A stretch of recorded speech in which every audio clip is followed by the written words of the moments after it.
I'm Genevieve Taylor and this is Bristol Fire School. So today's technique film is the first of 2 steak masterclasses. I'm going to be cooking this beautiful hanger steak or omelette with a chive and black pepper Bearnaise. This is the hot, fast and fiery way to cook steak, and it works beautifully, but it works best if you know why. This is hot, fast and direct cooking, and it's for thinner steaks, so those that are less than 2 centimetres thick, and it's all about maximum browning of the outside without overcooking the inside. And for this cook, the lid stays off.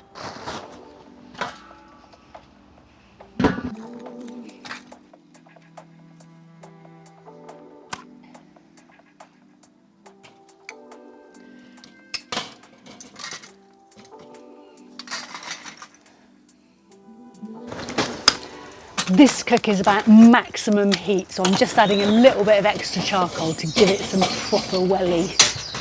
So I've set the fire to one side with a fire-free zone here, so the sauce gets cooked on the fire-free zone and the steak needs a really hot one-directional heat. If we were to add a lid into the equation here, what we'd do is create a more oven-like efficient heat, and that steak would cook through before you manage to brown the outside properly. This cook is about surface heat, not ambient heat. So first, the Bearnaise.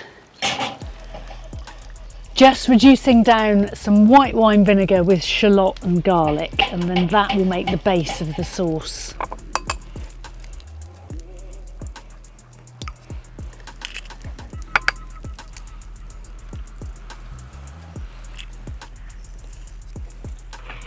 This is a black pepper Bearnaise, so about a tablespoon of black pepper.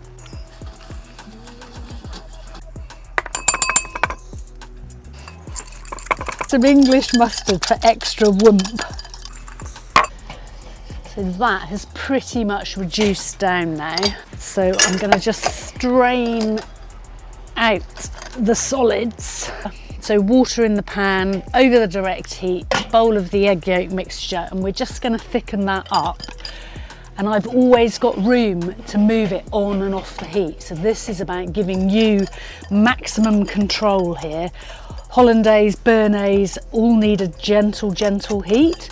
So you need to be able to move them from one side to the other. But it's perfectly possible to cook this on a barbecue. Get that reduction back in. Just dropping in cubes of butter, whisking all the time. So if it gets too hot, the danger is that it separates and curdles, which is why you need that heat control. Right, that is pretty much ready now. Thick and lovely, like double cream.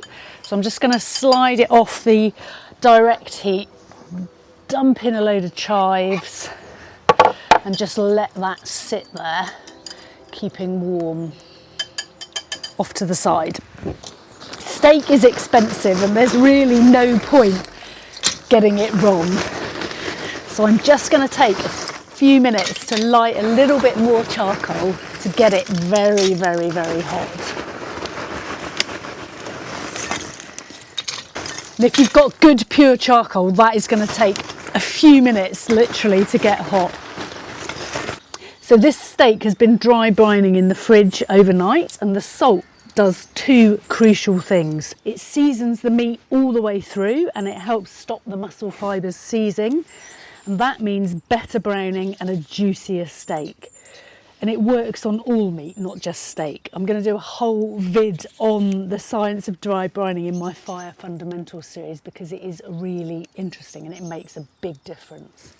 So this fire is really getting very hot now. If I just show you on this infrared probe, so we've got 400 odd Celsius on these grill bars here. Really very hot indeed, and that's a really one-directional heat. This steak is straight from the fridge cold, and having cold meat buys you time. It lets you build the crust without overcooking the centre. What we're looking for is an even browning all across the surface of the steak, absolutely 0 grill bar marks. So if the brown crust means flavour, If we've got a stripy steak, what happens between the stripes? Not flavour. So the aim of the game is an even brown all over. So the best way to get that is to constantly flip the steak. You know, every 30 seconds you want to be spinning it over. And because the steak was fridge cold, what we've got is a little bit more time to build up that brown crust without overcooking the inside. Steak is too expensive to guess, so get a temperature probe. Rare is 52, medium rare is 56, medium is 60. It's either there or it isn't there. See the meat fibres running in this direction? We need to cut across them. So I'm just going to take it in half that way. It's going to make it easier for me to cut it.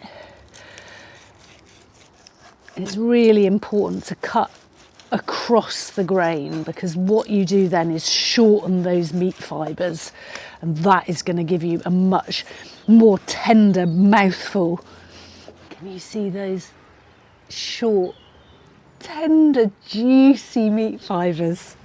Oh, this steak smells so good. So good. Resting sounds sensible, but carry over cooking where the steak increases in temperature when it's off the grill, that is unpredictable. So on a cold day, it might only go up another 1 or 2 degrees. On a hot day, it might go up 5 degrees, 6 degrees, 8 degrees, 10 degrees. It's unpredictable. You don't know, therefore, when to take the steak off the grill. So I prefer to cook it to temperature using my probe, pull it off, slice it and eat it. So we have a beautiful brown crunchy crust on the outside, a soft and tender mouthful on the inside, that gorgeous rich Bearnaise sauce to dunk it all in. Super happy with this. This is steak cooking with intent. So dry brining improves browning and juiciness. Hot, directional, very, very high heat from underneath means you get maximum browning without overcooking the inside. Using a temperature probe to cook to temperature, not time. And what you get is a very, very good steak to eat. So this is the first of 2 masterclasses covering thinner steaks and a hot direct cook. The second masterclass is all about the reverse sear, which is for thicker steaks.